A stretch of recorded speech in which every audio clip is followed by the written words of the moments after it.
So today I want to share with you one of the hardest lessons I've ever had to learn. And it's one that I've relearned multiple times throughout my life, but the key word there is relearn because I'm a slow learner. And there's just something in me that continually struggles against this idea that I'm going to share with you guys. There's a part of me that is so tied up into being perceived in a particular way, in being known as a particular thing, is crafting an identity that I want people to see when they look at me.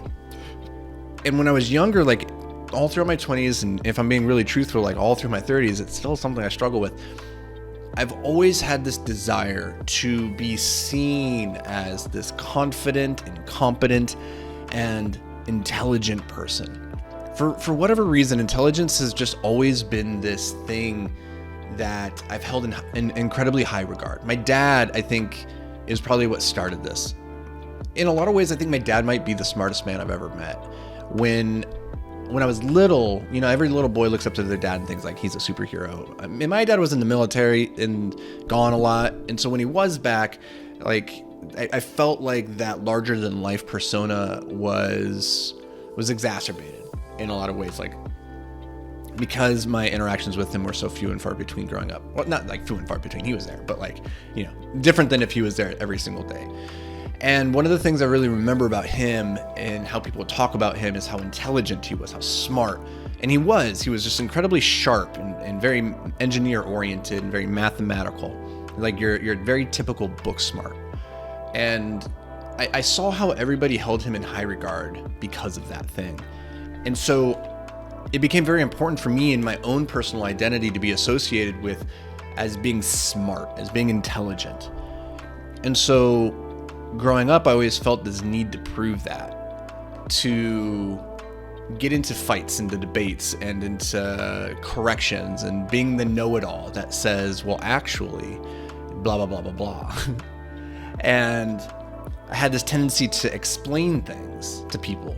And maybe this would like fall into the category of mansplaining even, but my family, they came up with like a joke. They had a nickname for this, which was, they would just say, "Thanks, Anthony," which is when somebody would explain something that everybody in the group already understood or knew.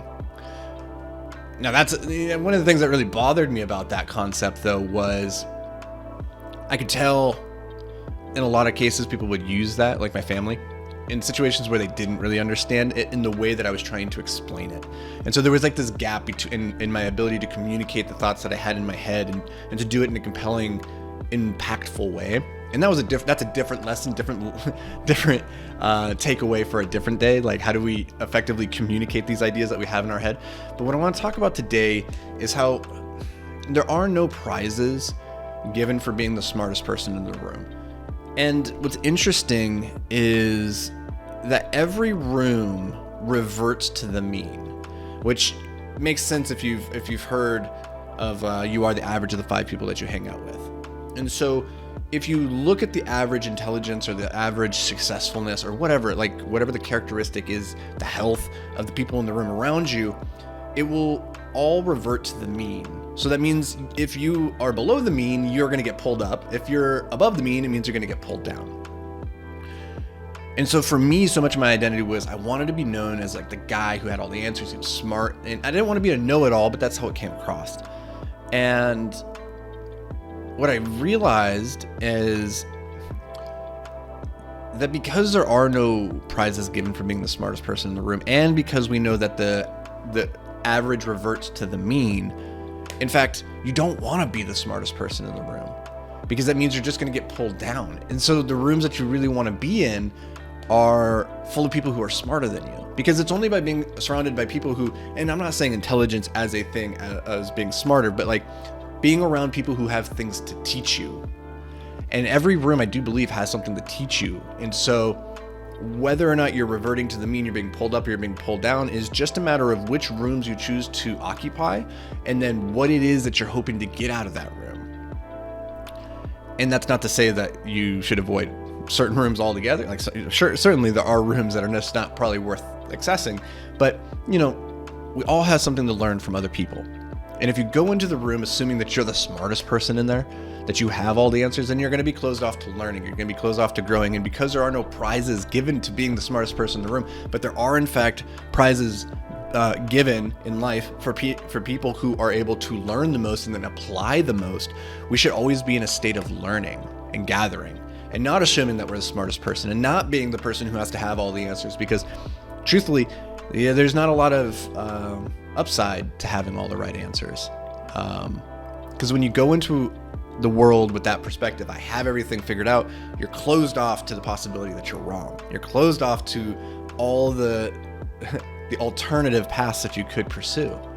And this was so difficult for me, and I still get triggered when people, like my family, they know how to push my buttons. When people say, oh, you just always have to be right. That was a really hard one for me growing up. And truthfully, it still is. Like if we're having a conversation, we're having a debate, and somebody goes, oh, he just always has to be right, something about that sets me off. And it's a struggle that I've had to wrestle with, because in a lot of ways, I know that my ego is tied up into this idea of always being right. I know that. But the ego defends itself in such slippery, interesting ways. It justifies, well, it's not that I have to be right. It's just that I happen to be right in this instance, right? If you've ever used that one. Or it's not that I care about being right or that I am right. It's just I want to get to the right answer, right? That can also be an ego defense mechanism. And I just share this with you guys because I had a really remarkable, positive weekend a month or so back at that creator event that I talked about in previous episodes. And in there, I definitely didn't feel like I was the smartest person in the room, and that there were so many things, so many nuggets to take away, especially in the context of creation and YouTube and social media. Like in those domains, other people are far smarter than me.